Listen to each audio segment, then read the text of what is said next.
You are listening to the So Now What podcast with Lana Manikowski, episode number 59. So now what? These three words raced through my mind time and time again during my journey through fertility treatments. I tried desperately to have a child, but never was able. I yearned for a community to join that could understand my struggles. I couldn't find one, so I created one with the So Now What podcast. I love that you found us. What is going on, beautiful one?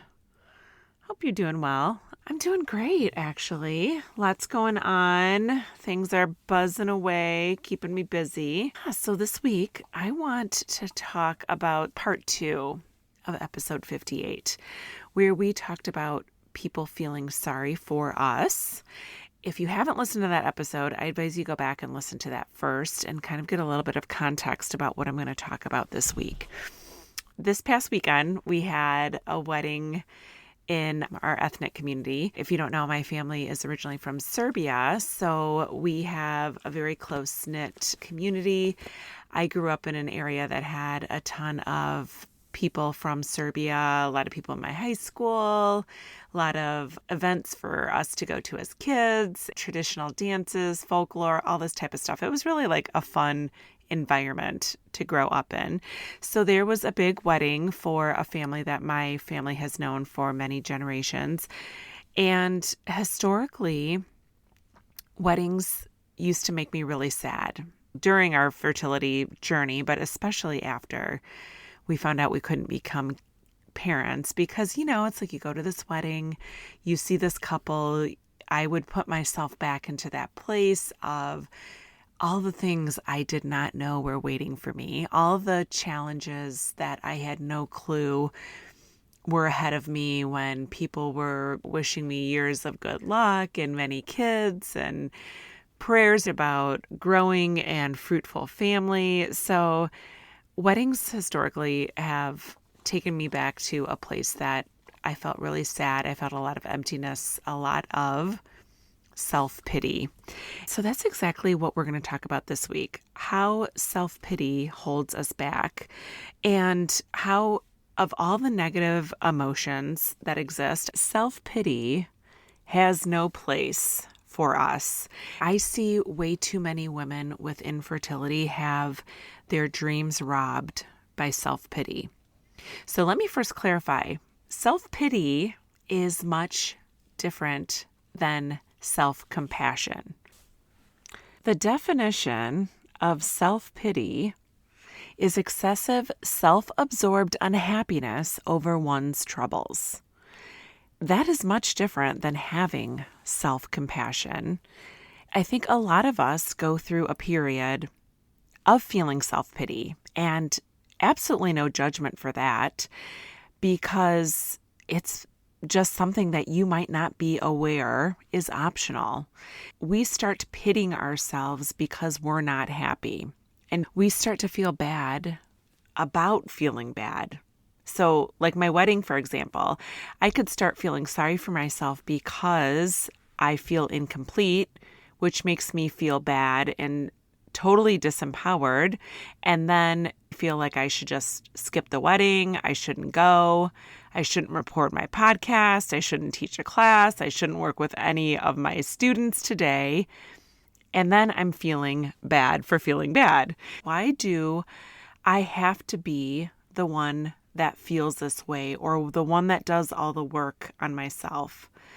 It's because I'm entitled to feel better. I made a decision that I do not want to indulge in any kind of self-pity. And so I shift my mind and recognize that oftentimes I make my negative emotional experience so much worse by feeling bad about feeling bad. So are you with me? Anyone have that experience of judging themselves because they feel like they shouldn't be feeling the way they do? If you find that you're doing that, you can take action and decide that that is just not a useful way for you to feel. When things don't go as you had planned and we feel as though we did everything we should and things just shouldn't be so hard for us and we shouldn't have to work as hard as we do to wake up and feel good about ourselves or do this thought work and do this paper thinking, and we're asking ourselves, why is this happening? Why do we feel like we're not good enough? And then start comparing yourself to the people out there that get pregnant so easy. So you see, self-pity comes from identifying and thinking of ourselves as victims of our infertility. We feel as if something should be different, so we externalize the cause of our issues, comparing ourselves to others and accepting defeat when we haven't even lost. And that's why there are so many people that maybe try one of my exercises or read one book or listen to one podcast about life after failing IVF, and it doesn't work right away. And then they quit and they say, I'm too broken. I have way too much heartache. This is reserved for other people. I will never feel better because my road through infertility is just something that you never recover from.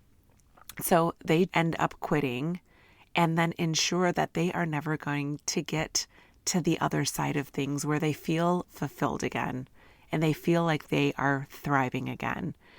They're just creating more proof that they should feel sorry for themselves and they shouldn't have what they really want. Self-pity is very sneaky, and oftentimes it comes in and you don't even notice it.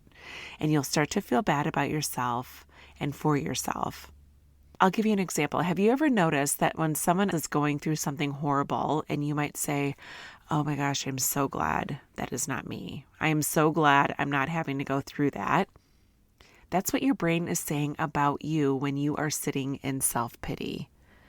It's like, oh gosh, it sucks to be you. You're the worst case scenario. You're the person that no woman wants to be. You're basically going through this situation that you're claiming is horrible, but then you're feeling horrible about feeling horrible. So self-pity is one of the most indulgent emotions, and we then give in, feel sorry for ourselves, and instead of changing what is changeable, we give up and feel bad about giving up on ourselves with no recognition that giving up is not the same as losing. Giving up is failing on purpose. I want you ladies to think about how you want to feel. And when we put self-pity in our F of the BFA cycle, the believe, feel, act cycle, when we're feeling self-pity, it's most likely that the action we're going to take is quit, slow down, accept defeat. Giving up is not the same as losing. Giving up is failing on purpose. You do not need to give up on creating or seeking a future for yourself that feels like you are thriving or feels like you are fulfilled or purposeful or meaningful because you have infertility or because you did not have the children that you always dreamed of. Taking the action, quitting or giving up on yourself or on your desire to feel something that feels more fulfilling or feels more purposeful does not relieve your self-pity. In fact, it perpetuates, and then you feel even more sorry for yourself because it didn't work out for you. Then you start blaming other people and things other people say or believe or take on the beliefs of people that are feeling sorry for you around you. And then there you are. You're never getting out of this cycle of self-pity.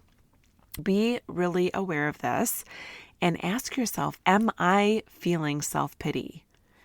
You know you're feeling self-pity if you make a lot of excuses. You don't follow through on a lot of your actions. Self-pity is hard to see these things in ourselves. We don't want to see that we're doing that. We see that the world is a tough place and that we have this terrible circumstance of infertility or childlessness, and we don't own all of it. Whenever I'm feeling sorry for myself about something or about my infertility or the life that I believed I had to live because I was unable to have children, I felt like I needed to tell the world how unfair my life was, or how other people just have things so much easier than me, or that as much as I try, I just can never feel better. And I had this injustice of what happened to me. Self-pity thrives on helplessness. You have this story that you create, this belief that you create that there's nothing that you can do but sit around and feel sorry for yourself or feel incomplete, that this horrible thing happened to you. You did nothing to deserve it.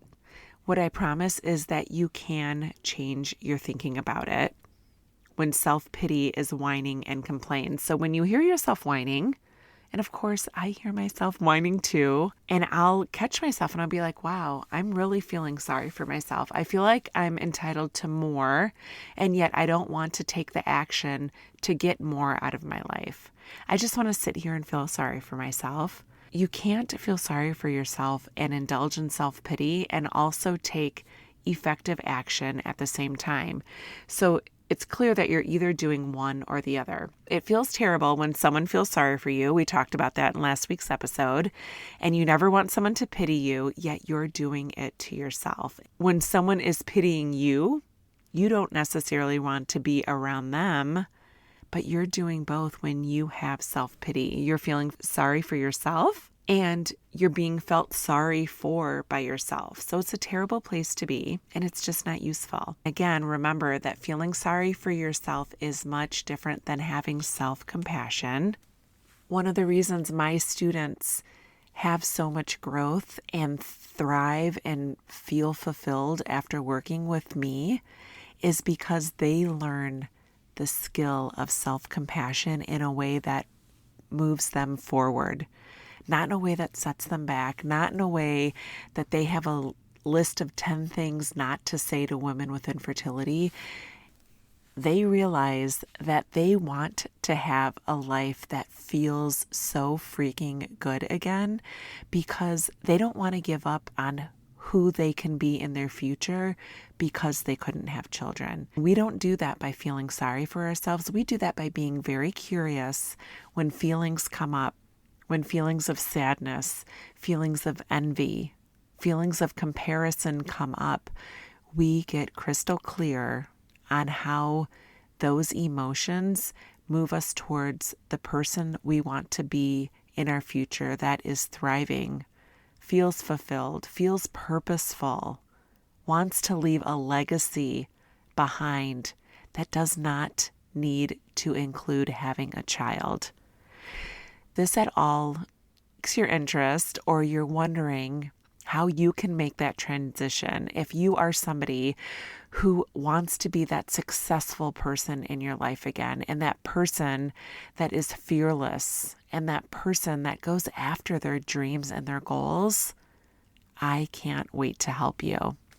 Know that this is not reserved for special people like me or the women that I've worked with in my community, that you have every perfect gift within you right this minute to create a life that feels so fabulous again.